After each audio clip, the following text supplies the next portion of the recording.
What happens when you cross a Necron and a Space Marine? You get a Space Ron. Space Marine? Space Moron? Let's go. I don't know about you, but I keep buying these magazines that come with a free miniature. Even if I don't collect them, I still buy them. I've had this lone Necron lying around for a few years now, and I've just not been excited enough to paint the guy. I mean, they are a bit boring, right? During one of my recent alone time moments, I had a brainwave. The second one of the year I have, you know. Instead of ruining one good miniature, let's ruin two. Let's make a standalone mini that can be a fun side project away from this army that I'm currently not painting.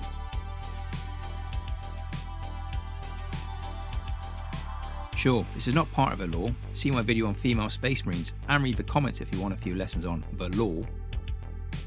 But a little bit of lore ruin didn't hurt anyone.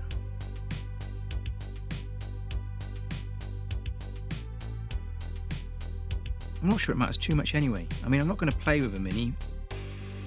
And even if it does break the law, I mean, well, no one's getting hurt and it's just a hobby.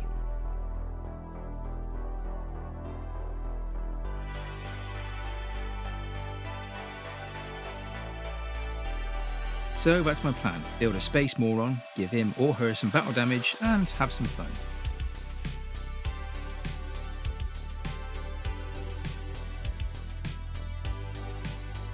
This guy looks nothing like Sir Daniel Fortescue from the game Medieval. So, how do we paint the bloody thing? Well, when I think of Necrons, I think of silver, greys and greens. So let's start with a base, work from the bottom up. I'm not sure why, but let's get some green laid down anyway. We might as well make this helmet green as well while we're at it. Sorry to all the Dark Angels fans out there.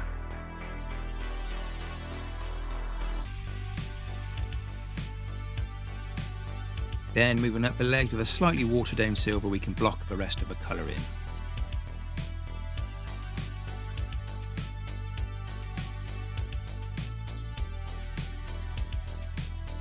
If I think of silver when it comes to Necrons, then for Space Marines it's got to be blue. So let's start with that. I think, slash hope, that the whole silver, green and blue combo will look cool once finished. If you've seen any of my other videos, and if not, why not, then you'll know that the best gold is Retributor Gold from Games Workshop.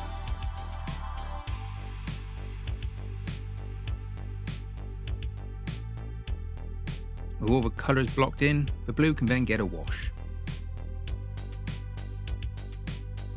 We're then ready for dry brush number 1. Masking off, albeit in a half-assed way, means I can reduce the silver cleanup when the first round of dry brushing is done. And then we'll just go back in with the original base coat blue, Macragge blue and Thousand Suns blue to make the colour pop. We'll then unmask the beast and leave it overnight to dry. Time for some detail work. Using the Thousand Suns blue, albeit a little bit thinned out, we'll start to pick out some of the more prominent details, like his groin. And while that dries, we'll finish off the base. I struggle to spend hours on a silver miniature. After a while I just get bored. So I like to try and work on different areas of the miniature whilst other sections are drying. As soon as I start to get a bit bored of a paint job, it becomes a struggle to finish. I've just got so many half painted minis, it's not funny. I suppose I should just sell them. But collecting is a big part of a hobby too, right? I think the Egyptians had the right idea. Just like them, when I die I plan to be buried with all my treasure, which is mainly a lot of grey plastic and of course Winnie my dog. So where are we at with this model? Ah yes, the silver. Well, let's give the whole thing a silver dry brush to help with a battle damage look.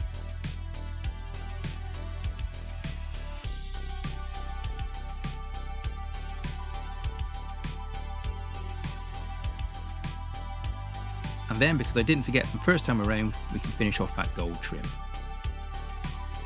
So yeah, I hate transfers. I mean, I buy all the various liquids and potions to help soften them, help them set, and all the other words that people use. Yet they still never seem to sit right, especially on shoulder pads. But I have a solution. Embrace the problem, or burn it away.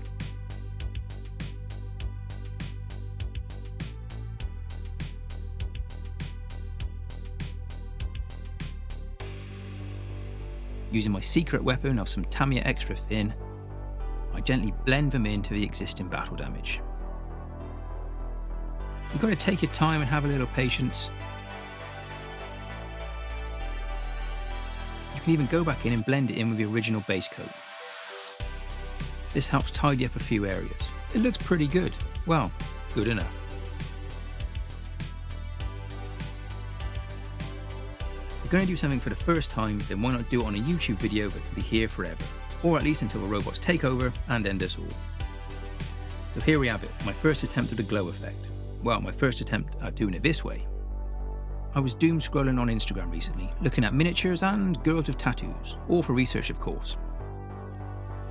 I saw this technique of flooding an area with white ink and then hitting it with an airbrush.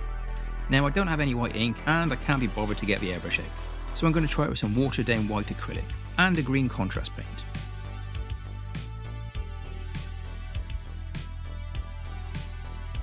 It looks okay, just maybe lacking a bit of definition, nothing a gold dry brush won't solve.